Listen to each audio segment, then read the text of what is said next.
नमस्कार। मैं डॉक्टर हेम। बरसात आ गई।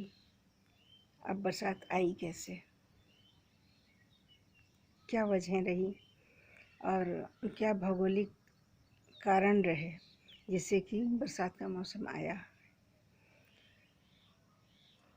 धरती पर मौसम मुख्यतः दो होते हैं, जाड़ा और गर्मी ही। तीसरा मौसम जो है बरसात, वो इसी जाड़े और गर्मी का प्रतिफल है। तो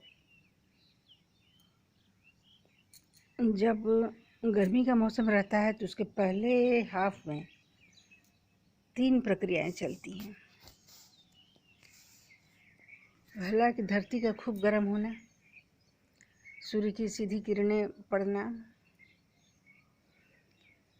और उसके बाद जल स्रोतों पर, जल के भंडारों पर जो सीधी धूप लगती है उसके कारण काफ़ी बड़े पैमाने पर वाष्पीकरण का होना।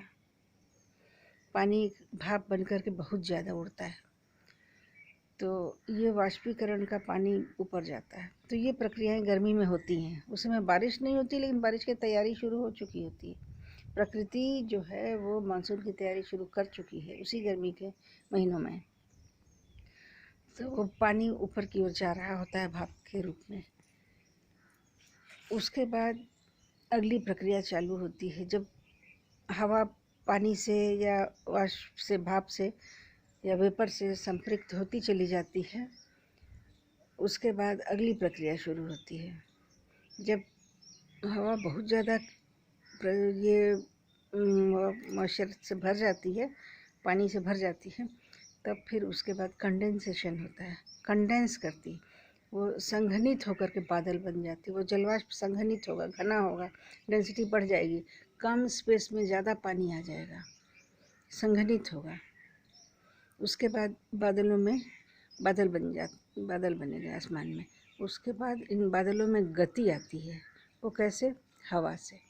हवा से इनकी टक्कर होती है।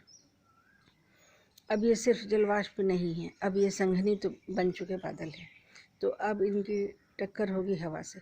अब हवा जिधर को बह रही है, ये तो तापक्रम पर निर्भर करता है कि कहाँ ठंडक है, कहाँ गर्मी है, कहाँ कैसा टेम्परेचर है, कैसा प्रेशर है, उस पर निर्भर करता है। और ये बादल का गतिमान होना शुरू हो जाता है। किधर के किधर जाएंगे बादल, ले दे करके इनका भी एक फिक्स्ड पैटर्न ही होता है। जब तक कि कोई वातावरण में कोई बड़ी चीज़ नहीं हो गई, या प्रदूषण ज़्यादा नहीं हो गया, थर्मल पोल्यूशन ज़्यादा नहीं है, तब तक बादलों का आना जाना भी एक पता होता है कि इस मौसम में यहाँ तक बादल पहुँचेंगे। संघनित हुए बादल कहाँ पहुँच जाएंगे, कहाँ पर बारिश होने की संभावना है। तो इतनी तैयारी हो जाती है। फिर अब जब बादल कंडेंस हो जाते हैं, यानी कंडेंसेशन जब हो जाएगा और इधर उधर अपना मूवमेंट जब कर लेते हैं, तब समय आता है इनको बरसने का। इनके बरसने का समय आता है, तो जिसे हम कहते हैं प्रेसिपिटेशन या डाउनपोर।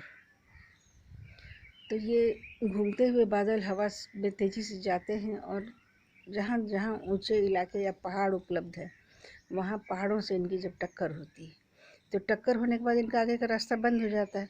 तब इनके सामने 2 रास्ता रहता है, या तो ऊपर जाएं या तो नीचे आएँ। तो ऊपर और नीचे, ये 2 रास्ते ही बचते हैं।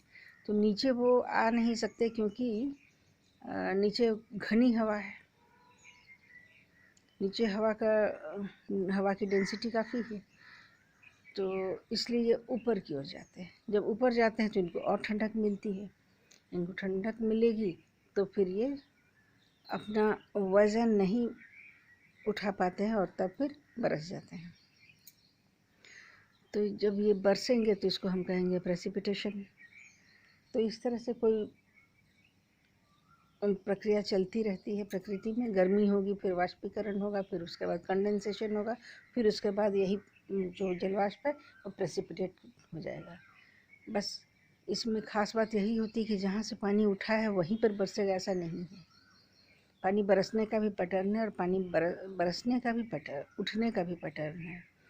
कहाँ से उठेगा, कितना उठेगा, और किस मौसम में कैसी कैसी हवाएं चलती हैं, कहाँ पर बादल जाते हैं, और कहाँ पर टक्कर होती है, और कहाँ पर बारिश हो सकती है, कितनी बारिश होती है ये भी लगभग लगभग निर्धारित होता है कि कहाँ पर कितनी बारिश होती है।